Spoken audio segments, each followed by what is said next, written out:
Case की समाअत हुई है, 3 रुकनी बेंच ने की है और जिसमें कि इलेक्शन कमीशन से ये पूछा गया कि उन्होंने अब तक क्या कारकर्दगी दिखाई है इस वोट को, ओवरसीज़ पाकिस्तानी को वोट को हक दिलाने के लिए,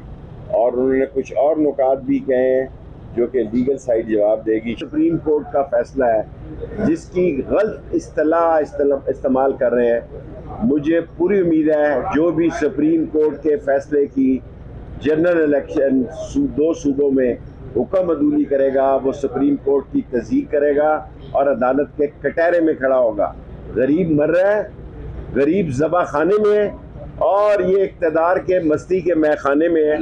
गरीब इनको ऐसा सबक सिखाएंगे, इलेक्शन होंगे, इलेक्शन होके रहेंगे, दुनिया की कोई ताकत पाकिस्तान में इन आने वाले इलेक्शंस को नहीं रोक। सुप्रीम कोर्ट ने कान के पास से मारी है ये जो रूलिंग है गवर्नर KPK के। अब गवर्नर KPK अलवी साहब को मिला है,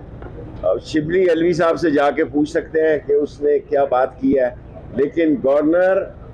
और पंजाब में और KPK में इलेक्शन होने जा रहे हैं, उम्मीदवार मैदानों में निकल आ रहे हैं,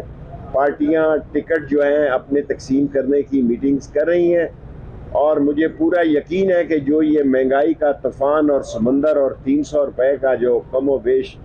300 रुपये का डॉलर हुआ है, ना फंडिंग है, ना डॉलर है, ना पेट्रोल है, शरह सूद बढ़ाई है, ये सारी आवाम को जो ज़बा खाने में डाला है,